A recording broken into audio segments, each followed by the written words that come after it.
स्वागत है आप सभी का एक बार फिर से। सीनियर पवार ने एक बार फिर से महाविकास अघाड़ी के सीट शेयरिंग में सबको चौंका दिया है। तीनों ही पार्टियों में सबसे कम जनाधार होने के बावजूद शरद पवार की पार्टी को बराबर सीटें मिली है। समझौते के तहत शरद पवार को मिली 85 सीटों के बाद सवाल उठ रहा है कि आखिर ऐसा करने में पवार कामयाब कैसे हुए और पवार इसके जरिए क्या साधना चाहते हैं। गठबंधन में 85 सीटों झटकने वाले शरद पवार को लेकर एक चर्चा खूब तेजी से चल रही है। कहा जा रहा है कि क्या शरद पवार की नज़र मुख्यमंत्री की कुर्सी पर तो नहीं है। इस चर्चा की दो बड़ी वजह है। महाराष्ट्र के लोकसभा चुनाव में शरद पवार की पार्टी की जीत का स्ट्राइक रेट सबसे ज़्यादा था। 9 सीटों पर उम्मीदवार उतारने वाली एनसीपी को 8 पर जीत मिली थी।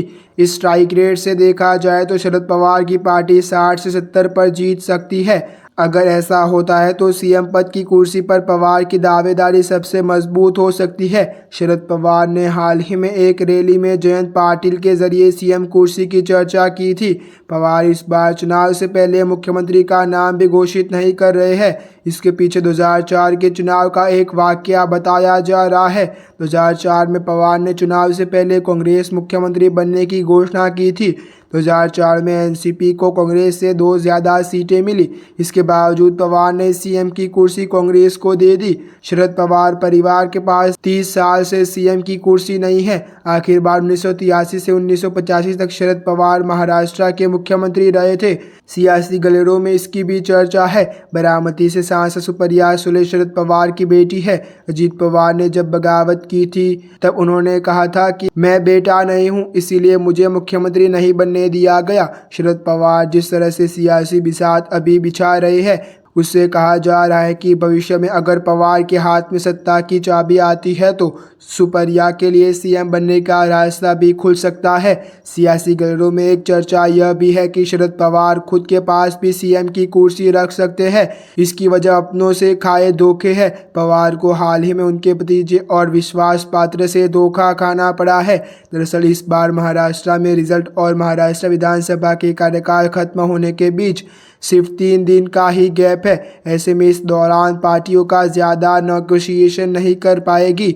सीट बंटवारे पर जिस तरह से शिवसेना और कांग्रेस की तकरार हुई है उससे शरद पवार को और ज़्यादा मजबूती मिल गई है। 1999 में कांग्रेस के विरोध में राष्ट्रवादी कांग्रेस पार्टी का गठन करने वाले शरद पवार ने 2004 में कांग्रेस के साथ गठबंधन कर लिया। कांग्रेस की सरकार में शरद पवार को कैबिनेट मंत्री बनाया गया।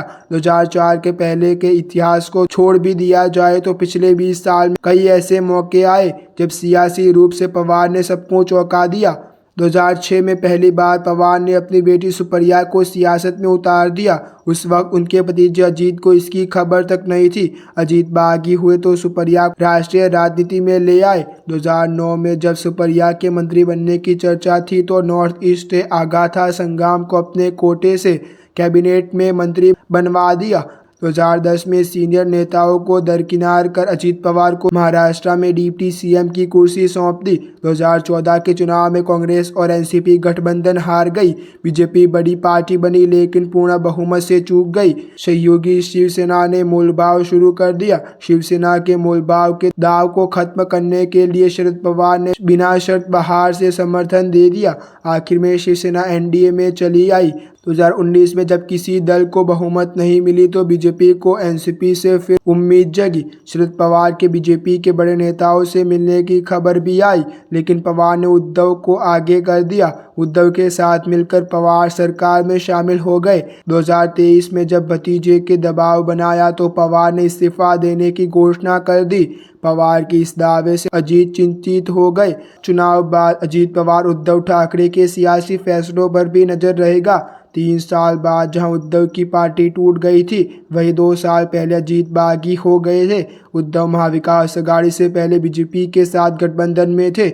इसी तरह अजीत अपने चाचा के साथ कांग्रेस गठबंधन में थे। कहा जा रहा है कि दोनों ही राजनीतिक परिंदे अभी भले ही आसमान में उड़ रहे हो लेकिन दोनों के घर वापसी की संभावनाएं भी है। ऐसे ही अच्छे न्यूज़ जानने के लिए आप हमारे यूट्यूब चैनल को सब्सक्राइब करना ना भूलें।